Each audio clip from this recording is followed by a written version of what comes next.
mid day 3 এই মুহূৰ্তৰ breaking news বিবিচিৰ মুম্বাই আৰু দিল্লীৰ কাৰ্যালয়ত আয়কৰ বিভাগ বিবিচিৰ কাৰ্যালয়ত জৰীপ চলাইছে আয়কৰ বিভাগে আয় আৰু ধনৰ লেনদেনৰ তথ্য পৰীক্ষা কৰি আছে কাৰ্যালয়লৈ নাহিবলৈ বিবিচিৰ কৰ্মচাৰীক বাৰ্তা প্ৰেৰণ কৰা হৈছে আমি একবাৰ জনাবলৈ চেষ্টা কৰিছো এই মুহূৰ্তত খবৰ শেহতীয়া বিবিচিৰ মুম্বাই আৰু দিল্লীৰ কাৰ্যালয়ত আয়কৰ বিভাগে অভিযান চলাইছে বিবিচিৰ কাৰ্যালয়ত জৰীপ চলাইছে আয়কৰ বিভাগে আয় আৰু ধনৰ লেনদেনৰ তথ্য পৰীক্ষা কৰিছে কাৰ্যালয়লৈ নাহিবলৈ বিবিচিৰ কৰ্মচাৰীক ইতিমধ্যে বাৰ্তা প্ৰেৰণ কৰা হৈছে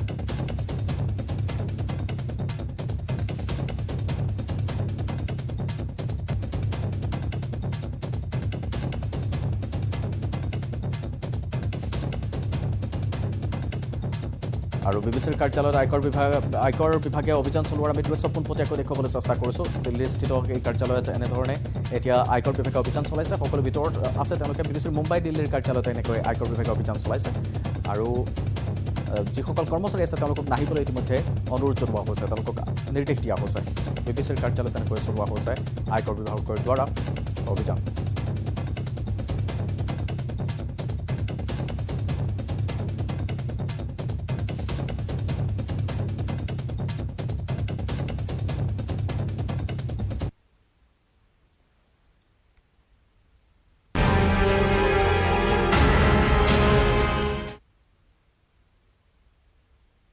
বুঢ়াচাপৰি অভয়াৰণ্যৰ 3টা স্থানত শোণিতপুৰ আৰু নগাঁও প্ৰশাসনৰ উচ্ছেদ অভিযান চলোৱা হৈছে পুৱাৰে পৰা অভিযানত অবৈধভাৱে সজা বিদ্যালয় অংগনবাড়ী কেন্দ্ৰ মছজিদ ঘৰকে ধৰি খেতি বাতি ধ্বংস কৰা হৈছে 40 বছৰে অভয়াৰণ্যৰ ভিতৰত অবৈধ দখল কৰি আছিল এই সকল লোকে 3 দিনৰ ভিতৰত উচ্ছেদ অভিযান শেষ কৰাৰ লক্ষ্য লৈছে প্ৰশাসনে প্ৰায় 6000 বিঘা ভূমি বেদখল মুক্ত কৰাৰ উদ্দেশ্যে পুৱাৰে পৰা বুঢ়াচাপৰি বন্যপ্ৰাণী অভয়াৰণ্যৰ দাঁতিকাষৰীয়া অঞ্চলত চলিছে বৃহৎ উচ্ছেদ অভিযান বৃহৎ উচ্ছেদ অভিযানৰ বাবে হাজাৰ হাজাৰ আৰক্ষী আৰু অৰ্ধ সামৰিক বাহিনী মোতায়েন কৰা হৈছে 16খন জিলাৰ পৰা অনা হৈছে 3500 আৰক্ষী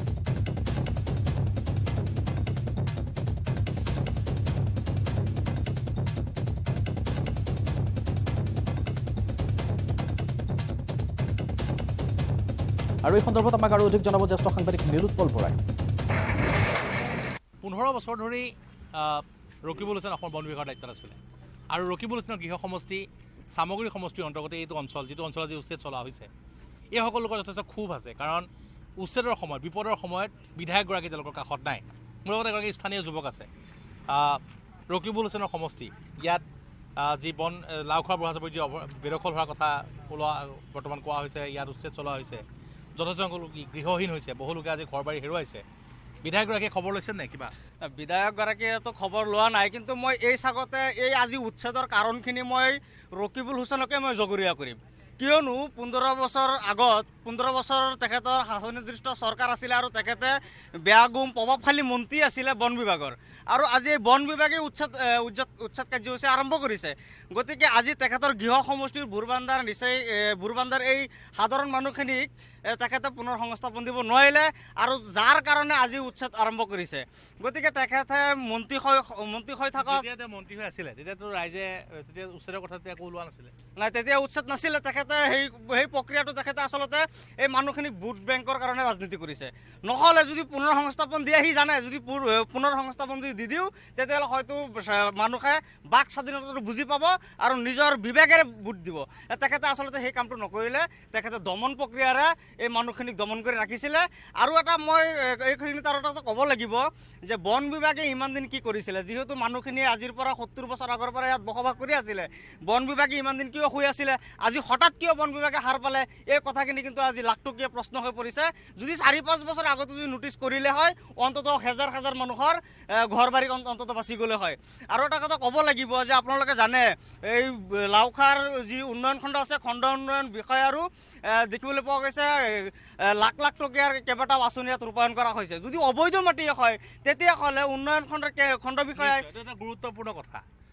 এইসমূহ যি বেদখলকৃত ভূমি হয় বেদখল বিৰুদ্ধে যি উচ্ছেদ কৰা হৈছে কিন্তু ইয়াত বহু চৰকাৰী আঁচনি ৰূপায়ণ কৰা হৈছিলে এই ইয়াত CC ব্লক ৰাস্তা বৰ্তমানে আমি য'ত আছোঁ ইয়াত পঞ্চায়তৰ অন্তৰ্গত CC ব্লক ৰাস্তা দিয়া হৈছে ঠিক সেইদৰে ইয়াত বহু প্ৰধানমন্ত্ৰী আৱাস যোজনা ঘৰ ইয়াত আবণ্টন দিয়া হৈছে ইয়াৰ ৰাইজে অৰুণোদয় বা বিভিন্ন ধৰণৰ যি ৰাজীৱ গান্ধী বৈদ্যুতিক যুগৰ যি আছিলে আঁচনি আছিলে সেই আঁচনি ৰূপায়িত কৰা হৈছিলে বিনামূলীয়া গেছ দিয়া হৈছিলে গতিকে যি বেদখলৰ বিৰুদ্ধে যি উচ্ছেদ অভিযান চলোৱা হৈছে সেই অঞ্চলসমূহত কিন্তু এটা সময়ত ব্যাপক হাৰত চৰকাৰী আঁচনি ৰূপায়ণ কৰা হৈছিলে গতিকে এইসমূহ বিষয়ত বৰ্তমান ৰাইজ ক্ষোভিত হৈ পৰিছে ৰাইজৰ প্ৰশ্ন যে পূৰ্বে চৰকাৰে কিয় এই অঞ্চলৰ ৰাইজক নজনালে যদি জনোৱা হ'লে হয়তো আজি এইদৰে ঘৰ বাৰী হেৰুৱাব লগা নহ'লহেঁতেন আজি এইদৰে গৃহহীন হ'বলগীয়া নহ'লহেঁতেন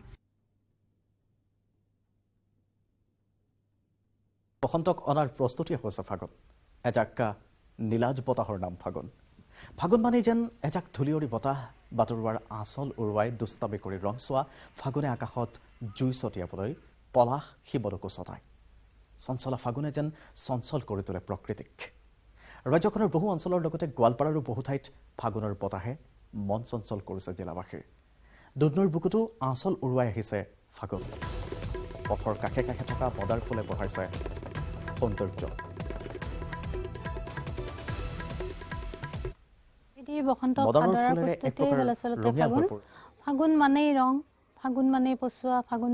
শীতক ভেদী বসন্তক আদৰাৰ প্ৰস্তুতিয়েই হ'ল আচলতে ফাগুন ফাগুন মানেই ৰং ফাগুন মানেই পচোৱা ফাগুন মানেই মদাৰ ফাগুন মানেই পলাশ ফুলে মানুহৰ মনত এটা মানে ৰঙীন ঢৌৰ সৃষ্টি কৰে আৰু ৰঙীন উতলা কৰে মনবিলাক আচলতে সকলোৰে মনত এটা ফাগুন বুলি ক'লে এটা মানে হেঁপাহৰ মানে এটা নতুন জাগৰণ আহে বুলি মই ভাবোঁ আজি প্ৰেমৰ দিন অৰ্থাৎ ভেলেণ্টাইন্স ডে ছেইণ্ট ভেলেণ্টাইনৰ প্ৰেমৰ গাথাৰ দৰে আহোম ৰজা গদাধৰ ডালিমীৰ প্ৰেম গাথা আজিৰ দিনটোতো আহে চৰ্চালৈ তাহানিৰ আহোম ৰজা গদাপাণি আৰু ডালিমী অৰ্থাৎ ৱাংচু জনগোষ্ঠীৰ ৰাজকুমাৰী নাপে ৱাংছাৰ অমৰ প্ৰেম কাহিনী আজিও জীৱন্ত হৈ আছে অসম সীমান্তৱৰ্তী অৰুণাচল প্ৰদেশৰ লংডিং জিলাৰ কানুবাৰীৰ নাপে ৱাংছাৰ মৈদাম ক্ষেত্ৰত এতিয়াও এই অমৰ প্ৰেমক লৈ অৰুণাচলৰ ৱাংচু জনগোষ্ঠীৰ মাজত প্ৰচলিত হৈ আছে বিভিন্ন সংবাদ এই প্ৰেমৰ চানেকিয়ে যুগ যুগ ধৰি টনকিয়াল কৰি আহিছে দুখন ৰাজ্যৰ মাজত প্ৰেম আৰু ভাতৃত্ববোধৰ সম্পৰ্ক দুইখন ৰাজ্যৰ কৰ্তৃপক্ষৰ ৰজাঘৰীয়া তথা পুৰাতত্ব বিভাগে মৈদাম ক্ষেত্ৰ তথা উদ্যানখনৰ ওপৰত যিদৰে গুৰুত্ব প্ৰদান কৰিব লাগিছিল আজি কপতি তেনেকুৱা একো হৈ নুঠাৰ অভিযোগ তুলিছে দুই ৰাজ্যবাসীয়ে স্পেচিয়েলি উঠি অহা যুথখিনি আমাৰবিলাক ইয়াংগাৰ জেনেৰেশ্যন যিমান আছে আমি হিষ্ট্ৰী চাব লাগে হিষ্ট্ৰী চাই পিনে আমি আজিৰ দিনতে এইটো আমাৰ কালচাৰ হিচাপে প্ৰমোট কৰি কিনে এইটো হিষ্ট্ৰী জানিব লাগে চবে তেতিয়া এক দুটা মাজতে একটা প্ৰেম একটা সম্বন্ধী হ'ব ৰিলেশ্যন বাঢ়িব তেতিয়া আমি ইকনমিকেলি আমাৰ ছ'চিয়েল লাইফ কাৰণে ভাল হ'ব মিড ডে টিনত লৈছোঁ আন এটা বিৰতি কেৱল ষ্ট্ৰং নহয় মাইথান ষ্ট্ৰং মাইথান ষ্টীল নিৰ্মাণৰ মানদণ্ড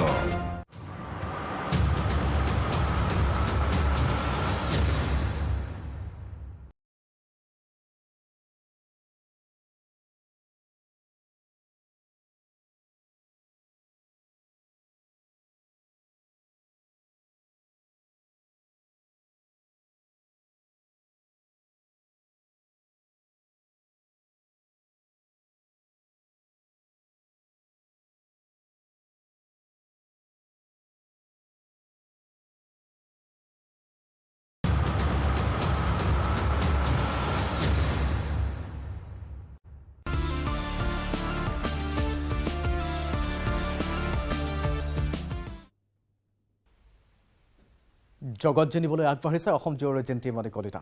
অসম কন্যা জিন্তিমণি কলিতা এতিয়া সমগ্ৰ দেশৰ পৰিচিত নাম হৈ পৰিছে শিৱ থাপা হিমা দাস লাভলীনা বৰগোহাঁই জয়ন্ত তালুকদাৰ আবু নেছিম ৰিয়ান পৰাগ আদিয়ে কাটি যোৱা বাটেৰে যেন বাট বুলিছে জিন্তিমণি কলিতাই শেহতীয়াকৈ কেইবাগৰাকীও খেলুৱৈৰ সাফল্যৰ ক্ৰমাৎ ঠন ধৰি উঠা অসমৰ ক্ৰীড়া ক্ষেত্ৰখনত যেন আন এক নতুন সম্ভাৱনাৰ নাম হৈ পৰিছে দৰং জিলাৰ মঙলদৈৰ নিবাসী জিন্তিমণি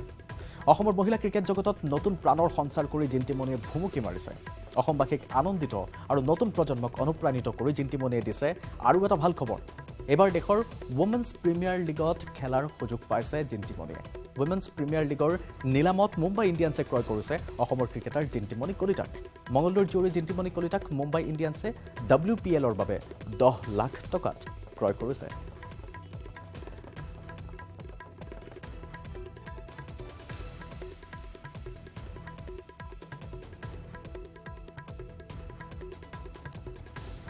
আৰু স্বাভাৱিকতে উৎফুল্লিত হৈছে তেওঁলোকৰ ঘৰখন স্বাভাৱিকতে উৎফুল্লিত হৈছে জিন্তিমণি আমি পৰিৱেশ জানিম শেহতীয়াকৈ নৱজ্যোতি মহন্তৰ ওচৰলৈ যাম নিশ্চয়কৈ WPLত মুম্বাই ইণ্ডিয়ান দলত স্থান লাভ কৰি অসমলৈকে সুনাম কৰি আনিবলৈ সক্ষম হৈছে জিন্তিমণি কলিতা আৰু মই জিন্তিমণি কলিতাৰ বাসগৃহত আছোঁ আমি জিন্তিমণিৰ কথা চেষ্টা কৰিম আৰু উল্লেখ কৰিছোঁ যি সৰুৰে পৰা ক্ৰিকেটৰ প্ৰতি ধাউতি থকা জিন্তিমণিয়ে মঙলদৈ ষ্টেডিয়ামত ক্ৰিকেটৰ অভ্যাস আৰম্ভ কৰিছিল আৰু তেতিয়াৰ পৰাই বিভিন্ন স্থানত তেওঁ খেল খেলি সুনাম কৰি আনি বৰ্তমান যি শেহতীয়াভাৱে যি ভাল খবৰ আহিছে এই ভাল খবৰে আচলতে উৎফুল্লিত কৰিছে মঙলদৈবাসী তথা দৰংবাসী অসমবাসীক আমি জিন্তিমণিৰ ওচৰলৈকে গৈছোঁ জিন্তিমণি কেতিয়াৰ পৰা তুমি ক্ৰিকেটৰ প্ৰতি ধাউতি আহিছিল আৰু কেতিয়াৰ পৰা খেল আৰম্ভ কৰিছিলা মই ষ্টাৰ্ট কৰিছিলোঁ ক্লাছ 6ৰ পৰা আৰু মই তেতিয়া ভাইটিক থ'ব গৈছিলোঁ ষ্টেডিয়ামত তাৰপিছতে এজন ছাৰ আছিলে মৃদুল তামুলী ছাৰ তেওঁ মোক প্ৰেক্টিছ কৰাইছিলে ফাৰ্ষ্ট তাৰপিছত ৰঞ্জন ৰামচেৰিদা প্ৰেক্টিছ কৰাইছে ভাল লাগিছে কি তেওঁলোকে ইমান সৰুৰ পৰা এনেকৈ প্ৰেক্টিছ কৰাইছে আৰু কৈছেও পাৰিব সেনেকৈ মই এইখিনিলৈ এতিয়া পাইছোঁ আহি সৰুৰ পৰা তুমি কি কৰি ভাল পাইছিলা আচলতে ক্ৰিকেটে ভাল পাইছিলা আৰু নাই তেনেকৈতো এতিয়া মই তেনেকৈ এতিয়া ক'ব নোৱাৰিম মই সৰুতে কি ভাবিছিলোঁ বাট যেতিয়া মই ক্লাছ 6ত প্ৰেক্টিছ কৰিছিলোঁ তেতিয়াৰ পৰাই মই ক্ৰিকেট খেলোঁ আৰু মানে ক্ৰিকেটৰ প্ৰতি ধাউতি বাঢ়ি গৈছে তেতিয়াৰ পৰাই তুমি কি পঢ়ি আছা তুমি এতিয়া মই ডিগ্ৰী ফাৰ্ষ্ট ছেম ক্ৰিকেট খেলিছা কোন ঠাইত খেলিব গৈছা তুমি ক্ৰিকেট অসম দল হওক বা ইণ্ডিয়ান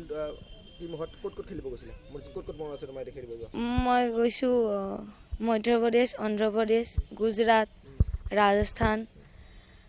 গৈছোঁ আৰু বহুত গৈছোঁ কি খেল হৈছিলে এইবিলাক খেল কি হৈছিলে তাতে আণ্ডাৰ 19 ওৱান ডে T20 তাৰপিছত 23 ওৱান ডে T20 এবাৰ ছিনিয়ৰ ৰিচেণ্টলি খেলি আহিছোঁ T20 অভিজ্ঞতা কেনেকুৱা এতিয়া 19ত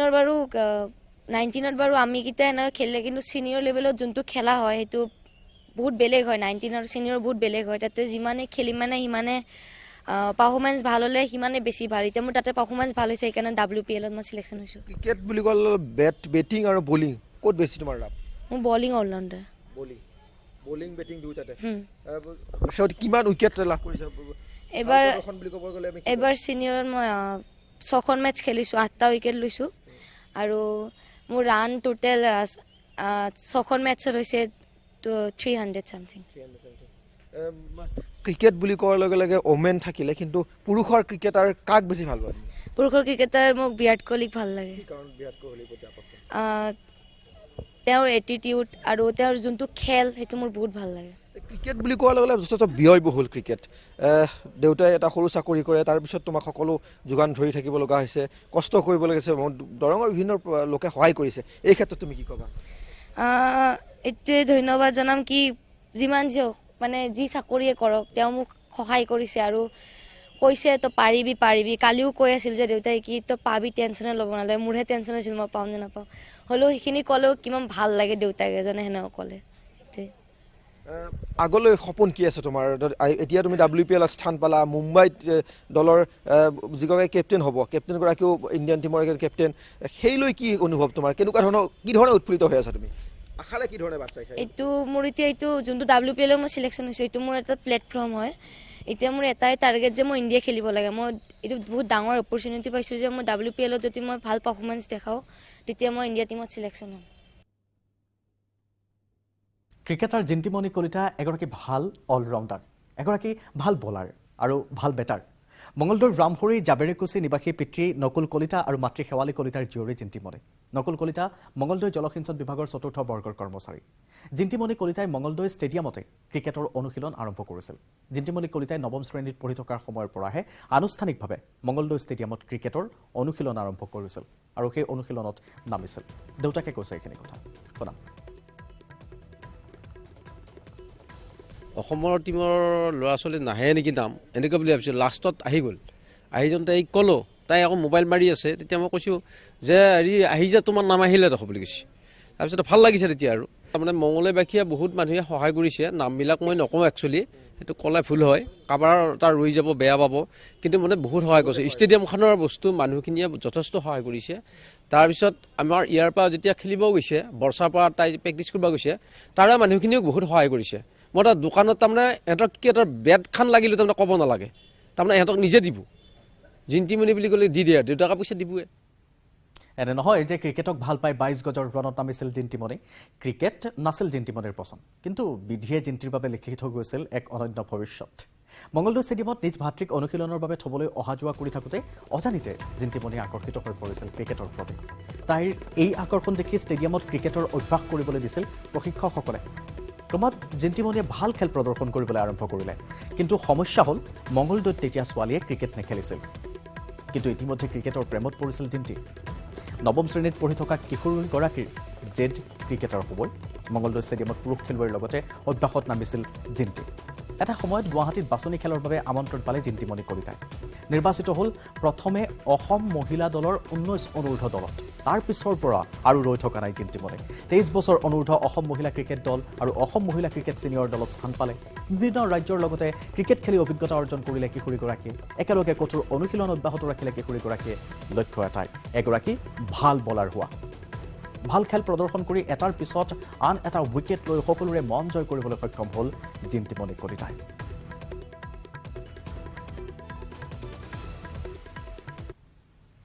পঢ়াটো মানে যেতিয়া ক্লাছ 9 পাইছিলোঁ তেতিয়া মই স্কুল যোৱাই নাছিলোঁ অকল প্ৰেক্টিছে কৰিছিলোঁ তাৰপিছত মেট্ৰিক কৰিলোঁ মেট্ৰিক পাছ কৰিছিলোঁ এতিয়াতো হাই ছেকেণ্ডেৰীও পাছ কৰিলোঁ তাৰপিছত এতিয়া এটাই যে মই ইণ্ডিয়া খেলিব লাগে এতিয়া মই BA first sem Mangaldai college বিভিন্ন স্থানত খেলিব গৈছে ভাৰতৰ বিভিন্ন স্থানত খেলিব গৈছে অভিজ্ঞতাবোৰ কেনেকুৱা বহুত ভাল লাগিছে কি বাহিৰত খেলিব যোৱাই মানে শিকিব পাৰা যিমানে বাহিৰত খেলিব যায় সিমানে শিকিব পাৰি সেইটো ভালটো ল'ব লাগিব আমি সবে বেয়াটো নহয় ভালটো ল'লে আমি মানে ভাল খেলিম আৰু মই এটা ভালটো লৈছোঁ আমি আৰু ফুটবল আৰু ভলীবল খেলিছিলোঁ একচুৱেলি মই কিন্তু ঘটনা ক্ৰিকেট খেলা দেখা নাছিলোঁ তাই যেতিয়া মানে খেলিব গৈছিল মই হাক দিছিলোঁ একচুৱেলি ছোৱালীয়ে খেলে নেকি ক্ৰিকেট বুলি কৈছিলোঁ মই সেইটো কাৰণে মই কৈছিলোঁ তাৰপিছত মই সেই থগেশ্বৰ বৰুৱা আৰু সেই আপোনাৰ তামুলী বিনীল তামুলী তেওঁলোকৰ যাই ল'ৰা ছোৱালী কথা নাই সেনেকৈ খেলিব দিছিলোঁ দিয়াৰ পিছত আজি যে এটা স্থান পালে এইটো বহুত ভাল লাগে বহুত গৌৰৱ আনন্দিত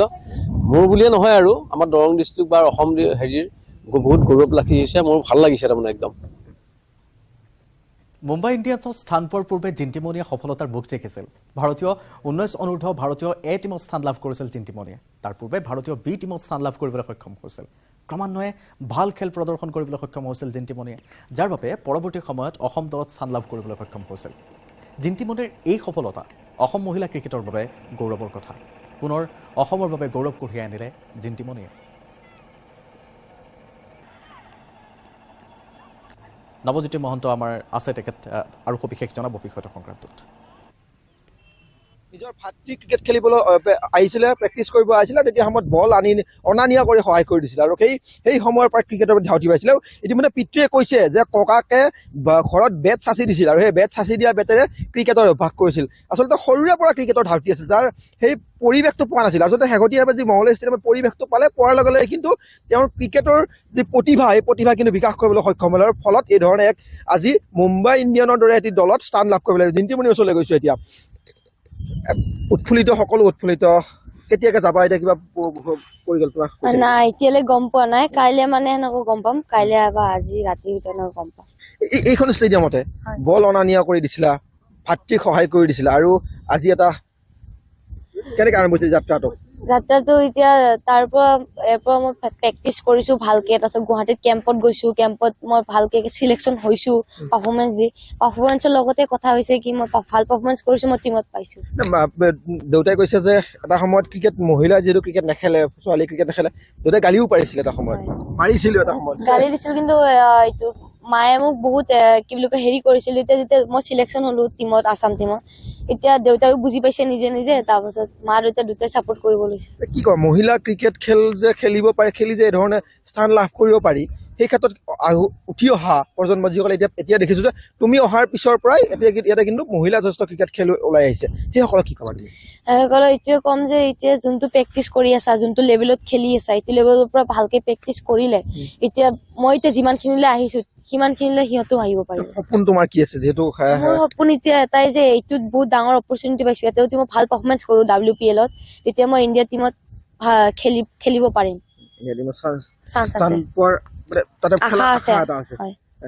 আজি মুম্বাই ইণ্ডিয়ানৰ দৰে এটি দলত স্থান পাইছা যিগৰাকী কেপ্টেইন গৰাকী কিন্তু হৰমনপ্ৰীত কৌৰ কেপ্টেইন ভাল লাগিছে কি মোৰ তেওঁৱে মোৰ ফেভৰেট হয় ওমেন্সত আৰু তেওঁৰ টিমতে মই সোমাইছো আৰু মোৰ ভাল লাগিছে এতিয়া কেতিয়া লগ পাম তেনেকা লাগি আছে যিহেতু ওমেন ক্ৰিকেটে হওক বা পুৰুষ ক্ৰিকেটে হওক আচলতে ক্ৰিকেটৰ প্ৰতি ধাউতি বাঢ়িছিল তোমাৰ এই ধাউতি বঢ়াৰ লগে লগে তোমাৰ আইকন কাক বেছি ভাল পোৱা তুমি ক্ৰিকেটৰ প্লেয়াৰ হিচাপত ওমেনে হওক বা পুৰুষৰে হওক মই এতিয়া কাক ভাল পাওঁ এতিয়া মই পুৰুষৰ বিৰাট কোহলিক ভাল পাওঁ আৰু ওমেন্সৰ মই স্মৃতি মান্ধানা আৰু হৰমনপ্ৰীত কৌৰক বেছি ভাল পাওঁ বল নে বেট ক'ত বেছি তুমি পালন কৰি ভাল পোৱা মই এতিয়া বলিং অলৰাউণ্ডাৰ হয় যেতিয়া বলিং কৰোঁ তেতিয়া বলিঙত আৰু যেতিয়া বেটিং কৰোঁ তেতিয়া বেটছমেন সেনেকুৱা টাইপ মুম্বাই ইণ্ডিয়ানছ দলৰ হৈ WPL খেলিবলৈ পোৱাত উৎফুল্লিত পৰিয়ালৰ লগতে মঙলদৈবাসী দৰঙৰ যি সময়ত মানুহে ক্ৰিকেট খেল বুলি ক'লে উমেন মানুহখিনি ওলাই নাহে বা তাইনো কি খেলিব আৰু আমাৰ এটা সমাজত কথা আছে ছোৱালী মানুহ তই কিনো কৰিবি সেই কথাৰ পৰা ফালৰি কাটি আহি তাই জিন্তিমণি আজি যিটো পজিশ্যনত পাইছে আৰু তাইক দেখা পাই এতিয়া ষ্টেডিয়ামত দেখিছোঁ বহু ল'ৰা ছোৱালীয়ে আগবাঢ়ি আহিছে এইটোৱে হ'ব লাগে আদৰ্শ এইটোৱে হ'ব লাগে আমাৰ এটা সপোন যে আমিও আগবাঢ়ি কিয় যাব নোৱাৰোঁ